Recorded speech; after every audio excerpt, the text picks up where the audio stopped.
Je vous salue en cette matinée de percée où le Seigneur a un plan merveilleux pour nous, il a une parole pour nous. Ce matin, le thème n'est rien d'autre que ton trésor se trouve dans ta maison. Ton trésor se trouve dans ta maison. Pour ce, nous lisons 2 Rois chapitre 4 versets 1 à 7. La Bible dit ceci.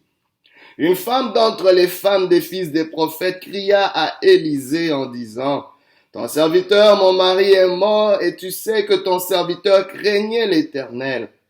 Or le créancier est venu pour prendre mes 2 enfants et en faire ses esclaves. Élisée lui dit: que puis-je faire pour toi? Dis-moi, qu'as-tu à la maison? Elle répondit: ta servante n'a rien du tout à la maison qu'un vase d'huile. Et il dit: va demander au dehors des vases chez tous tes voisins, des vases vides, et n'en demande pas un petit nombre. Quand tu seras rentré, tu fermeras la porte sur toi et sur tes enfants. Tu verseras dans tous tes vases et tu mettras de côté ceux qui seront pleins. Alors elle le quitta et elle ferma la porte sur elle et sur ses enfants. Il lui présentait les vases et elle versait. Lorsque les vases furent pleins, elle dit à son fils: présente-moi encore un vase. Mais il lui répondit: il n'y a plus de vase, et l'huile s'arrêta. Elle alla le rapporter à l'homme de Dieu, et elle dit: va vendre l'huile et paye ta dette, et tu vivras toi et tes fils de ce qui restera. Ton trésor se trouve dans ta maison.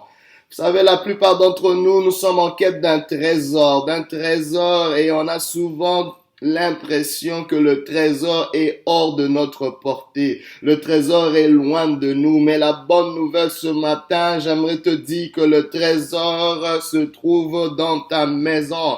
Ce trésor peut être peut-être la paix, la joie, la justice, l'amour ou la stabilité de ton foyer. Je ne sais pas, pour toi le trésor c'est peut-être atteindre un autre niveau dans ta vie, c'est peut-être accomplir ta destinée. Peu importe, mais c'est quelque chose qui est cher à tes yeux, c'est quelque chose qui est précieux pour toi. C'est ça un trésor.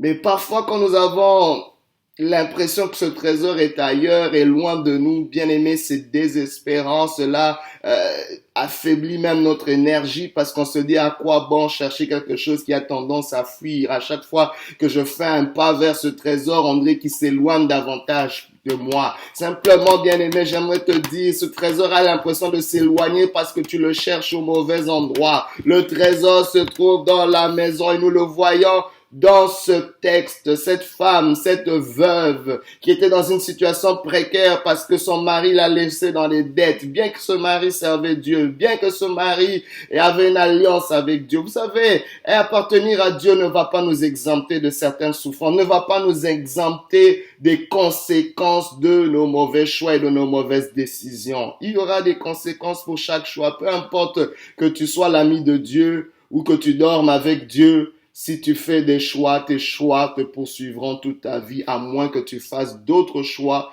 qui vont annuler ces choix précédents. Car seul un choix peut renverser un autre choix. Ainsi, toi qui subit peut-être les conséquences de tes choix, il y a une espérance. Ce matin, tu peux faire un choix. Tu peux faire le choix de chercher à la bonne place. Tu peux faire le choix de crier à Dieu comme cette femme qui est venue vers Dieu, qui a crié au serviteur de Dieu, qui représentait Dieu sur terre.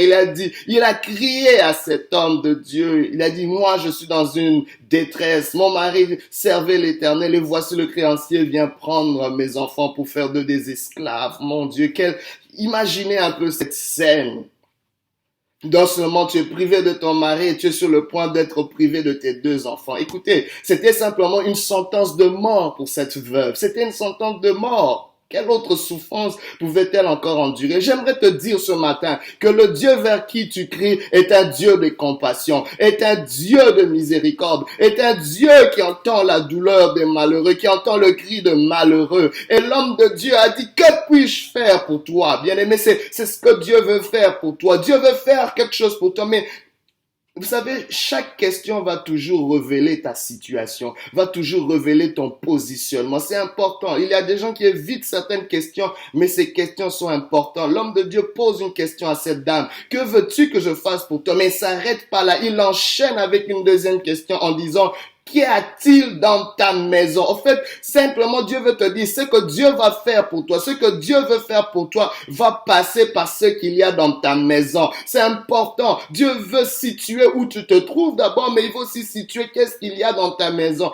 Quelle est l'importance que tu donnes à ce qu'il y a dans ta maison? Cette femme ne pensait pas qu'il y avait quelque chose d'important dans sa maison. Elle ne pensait pas qu'il y avait quelque chose de valeureux dans sa maison. En fait, l'homme de Dieu, Dieu est en train de dire, qu'y a-t-il de valeureux dans ta maison? Beaucoup cherchent, pensent que le verre est tout, l'herbe est toujours plus verte dans le jardin du voisin. Mais pendant qu'il y a quelque chose que Dieu met dans la vie d'un chacun, le trésor se trouve dans ta maison. Dans ta maison. Dans ta maison. Pour cette femme, le trésor, c'était la survie de sa famille qui était menacée par les créanciers. Mais laissez-moi vous dire, il y a un principe qu'on doit vraiment retenir, c'est que personne ne peut dépasser l'importance de sa maison. Mais personne ne peut dépasser la considération de ce qu'il y a dans sa maison. Tout va commencer par là. C'est pour ça que même le Seigneur dit, vous commencez d'abord à Jérusalem. Il y a toujours une base. Tu ne peux pas ignorer ta base et aller beaucoup plus loin dans la vie. Quelle est ta base? Qu'est-ce qu'il y a dans ta maison? L'homme de Dieu lui demande cette question. Regardez, la réponse de la femme vient révéler l'état de son cœur, vient révéler ses valeurs, vient révéler son ignorance, vient révéler aussi son issue de secours. Parce qu'elle dit, je n'ai rien, ce qui était faux. Mais heureusement pour elle, elle dit, j'ai juste un peu d'huile.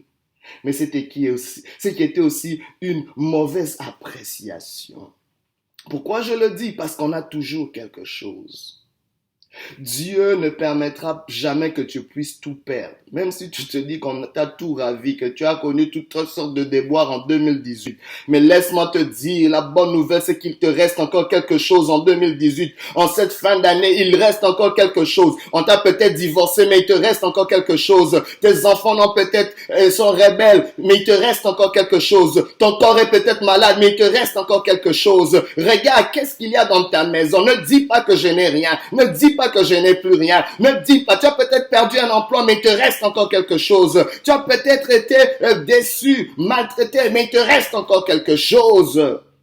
Il te reste quelque chose. Qu'est-ce qu'il y a dans ta maison? Le trésor se trouve là. Heureusement pour elle, elle dit, il me reste juste un peu d'huile. Parce que bien aimé, quand tu dis que tu n'as rien, Dieu ne peut rien faire pour toi. Il faut que tu reconnaisses qu'il y a quelque chose. Parce que Dieu va toujours recommencer ton histoire avec ce qui te reste. Et Dieu va engendrer ta gloire au travers de ce qui te reste.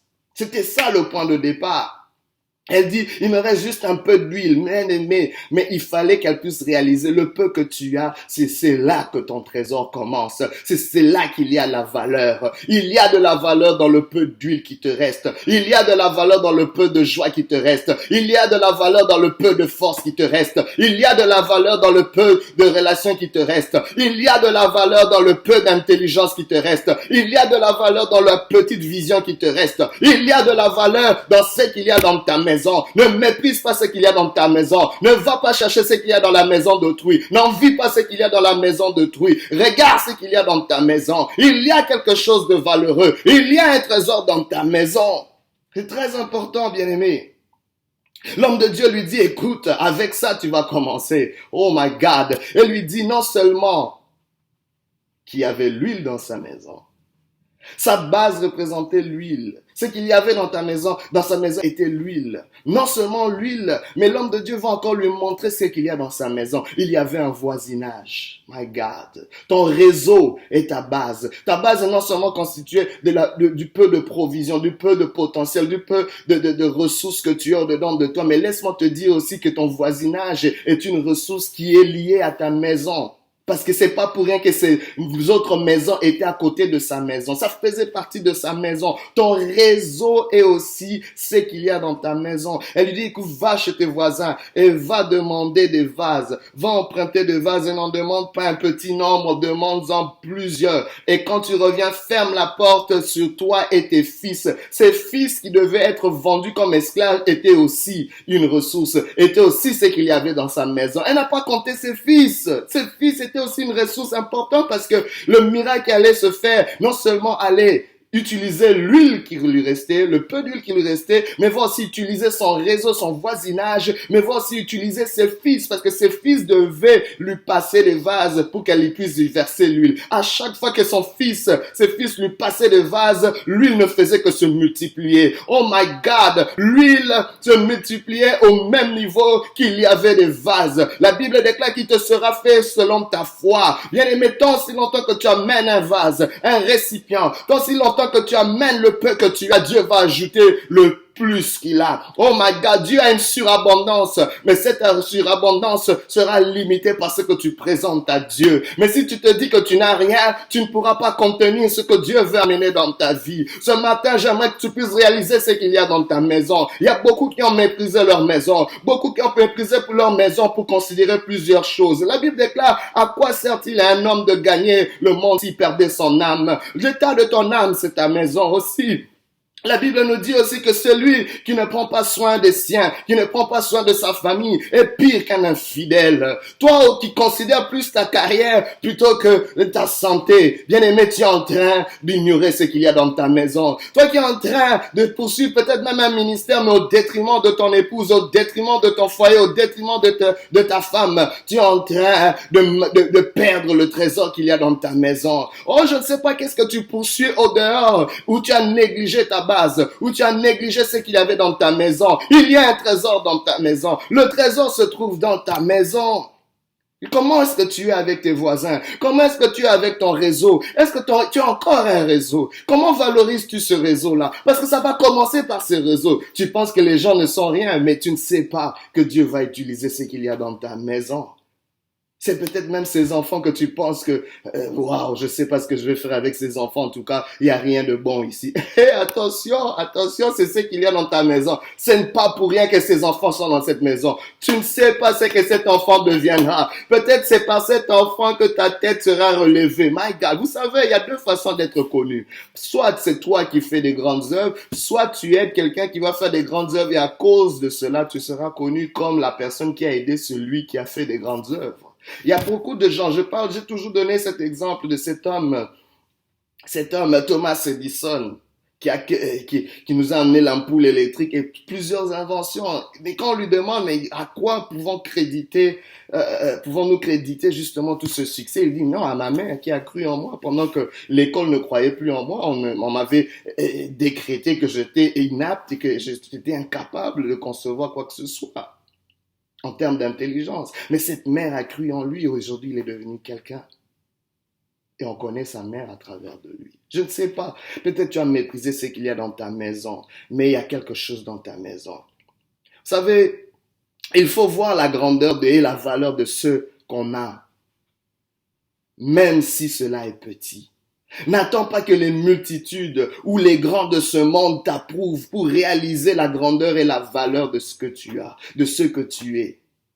Il y a un trésor dans ta maison. Alors comment pouvons-nous, bien-aimés, justement saisir ce trésor qu'il y a dans notre maison? Premièrement, nous devons considérer notre maison. Nous devons considérer notre base, qui peut être notre âme, qui peut être notre famille, qui peut être notre foyer, qui peut être notre entreprise, qui peut être, je sais pas, notre cercle le plus rapproché. Mais je sais pas, quelle est ta maison, quelle est ta base. Tu dois la considérer. Il faut croire qu'elle a de la valeur et de l'importance. Tu dois l'honorer, tu dois la respecter. Respecte ta maison. Bien aimé, tu dois dire ma maison est la plus belle qui soit. Même si elle est dysfonctionnelle, même si elle est petite, même si elle n'est pas mieux. J'ai même pas besoin de la comparer aux autres maisons. Parce que c'est ma maison, c'est la meilleure maison qui soit. Parce que c'est ma famille, c'est la meilleure famille qui soit. Même si elle est dysfonctionnelle, même si elle est toute croche, mais c'est ma famille. Parce que c'est ma famille, je dois l'honorer. Bien aimé, tu ne peux pas aller au-delà du mépris que tu as pour ta propre maison. Tu seras honoré selon l'honneur que tu donnes à ta base. Si tu honores ta base t'honorera. Si tu honores ta maison t'honorera. Parce que c'est cette maison qui t'a vu grandir. C'est cette maison qui t'a appris les ABC de la vie. Bien-aimés, nous ne devons pas mépriser nos origines. Nous ne devons pas mépriser notre base. Nous commençons toujours quelque part. Nous commençons toujours petit avant de devenir grand. Nous devons apprécier. La Bible ne dit-elle pas, ne méprise pas les jours du faible commencement. Car ce petit commencement, ce faible commencement deviendra quelque chose de grand. C'est très important. Deuxième chose, nous devons être disponibles pour cette base. Nous devons être disponibles pour cette maison. Pourquoi? Parce que si tu es disponible pour cette maison sera disponible pour toi. Parce que tu ne sais pas quels sont les trésors. Bien aimé, quand tu es disponible à cette maison, à cette base, elle te révélera, elle te fournira ces trésors. Et cette femme a appris à considérer cette base, à considérer ses voisins, à considérer ses enfants, à considérer ce faible, cette petite huile. Et cette huile a continué à se multiplier, a continué à lui fournir tous les trésors qu'il avait. Elle réalisait pas que dans sa maison, elle était sur le point de crever, de périr, mais il y avait un trésor dans sa maison. Je sais pas quel est le trésor qui se cache dans ta maison. Oh, je refuse que tu puisses mourir dans cet état pendant qu'il y a un trésor. Tu es assis sur un trésor et que tu ignores. Dans le nom de Jésus, que le voile soit ôté et que tu puisses maintenant réaliser le trésor qui est caché dans ta maison. Ce trésor, tu dois le donner. N'attends pas que quelqu'un d'autre vienne dévoiler ce trésor. Aujourd'hui, c'est une misère absolue quand nous voyons des nations qui méprisent le trésor sur lesquels ils sont assis et attendent que d'autres nations puissent venir découvrir le trésor. Que cette aberration soit changée dans le nom de Jésus. Il est temps que les populations locales puissent se réveiller, réaliser, prendre autorité et réaliser la valeur et considérer ce qu'ils ont. Au lieu toujours d'envier les autres, au lieu toujours d'envier les autres maisons, les autres nations. Ta nation est la meilleure nation. Il y a un trésor caché dans ta nation. Tu dois le considérer. Dans le nom de Jésus, réveillons-nous, car ton trésor se trouve dans ta maison. Dernièrement, tu dois te sacrifier et te donner pour ta maison. Sacrifie-toi. La Bible pouvait dire, pour le salut de Jérusalem, je ne me tairai pas. Je ne me tairai pas pour le salut du Congo. Je ne me tairai pas sur le salut de l'Haïti. Je ne me tairai pas sur le salut du Québec. Je ne me tairai pas sur le salut du Canada. Nous devons implorer, nous devons nous sacrifier pour le salut de nos maisons, pour le salut de nos foyers.